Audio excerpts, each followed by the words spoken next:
दर्शकवृन्द नमस्कार। न्यूजकास्टको अर्को भिडियोमा हार्दिक स्वागत छ। भदौ 23 गतेको जेन्जी आन्दोलनपछि पुराना दलहरू गहिरो दबावमा परेका छन्। नेताहरूको अहंकार र असन्तुष्ट जनता बीच बढ्दो दूरीले अब दल पुनर्गठन र सुशासनलाई मुख्य एजेन्डा बनाउनु पर्ने आवश्यकता देखिएको छ। आजको यस भिडियोमा हामी जेन्जी आन्दोलनपछि पुराना दलहरूमा विकसित घटनाहरूको विश्लेषण गर्नेछौं।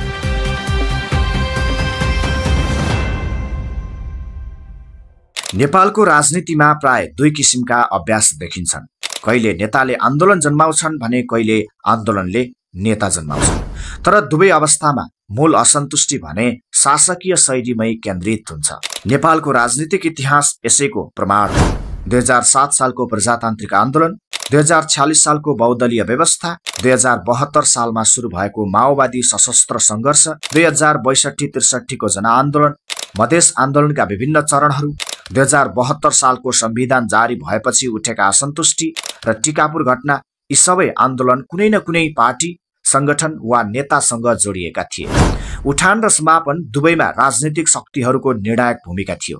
तर विडम्बना के भयो भने राज्य आतंक विरुद्ध आवाज उठाउने वा हतियार समाउने दल र नेताहरू सत्तामा पुगेपछि फेरि राजा समान व्यवहार गर्न थाले। जनतालाई केन्द्रमा राखेर सुरु भएका आन्दोलनका मागहरू फेरि उपेक्षा भए।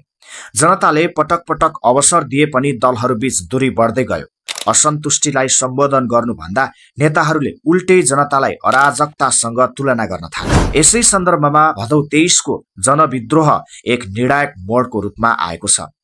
लामो समयको असक्षम शासन र दलहरूको अहंकारले थाकेका नागरिकले अचानक विद्रोहको स्वरमा आवाज दिएका छन्।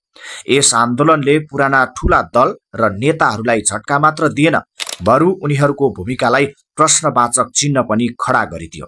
जेन्जी आन्दोलन कुनै एक नेताले जन्माएको थिएन, न त यसले तत्कालै कुनै नयाँ नेता जन्मायो, बरु यसले देखाएको हो जनता अब परिपक्व भइसकेका छन्। उनीहरूको भाषा बुझ्न सक्ने, समस्यालाई सम्बोधन गर्न सक्ने नेतृत्वको खोजी भइरहेको छ। पुराना नेताहरू त घटनापछि झन् भूमिगत चाहिँ भए। दोस्रो वा तेस्रो पुस्ताका भनिएका नेताहरू पनि प्रभावशाली देखिन सकेन। दलहरूले अझै पनि आन्दोलनलाई पानीको फोक्का ठान्ने प्रवृत्ति देखाएका छन्। तर 72 जनाको ज्यान जाने, 100 जना घाइते हुने र निजी तथा सार्वजनिक क्षतिको ठूलो मूल्य चुकाएको घटनालाई यत्तिकै बिर्सन सकिने अवस्था छैन।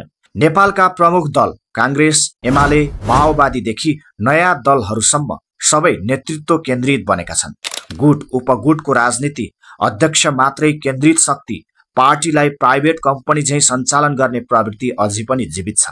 यस्तो परिस्थितिमा पुरानै नीतिले नयाँ समस्याको समाधान गर्न सक्दैन। कांग्रेसभित्र पुनर्गठन बारे केही आवाज सुनिन थाले पनि अन्य दलहरू अझै परिवर्तनको तयारीमा छैनन्। एमाले आन्दोलन भन्दा बढी विदेशी हस्तक्षेप देख्छ।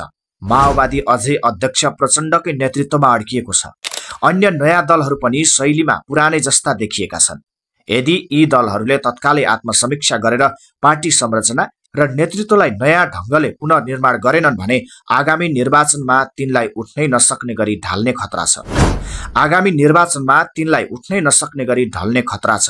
कार्यकर्ता डराइरहेका छन्, नेताहरू हिचकिचाइरहेका छन्, तर उनीहरूले बुझ्नुपर्छ संस्था बलियो भए नेतृत्व आफै जन्मिन्छ।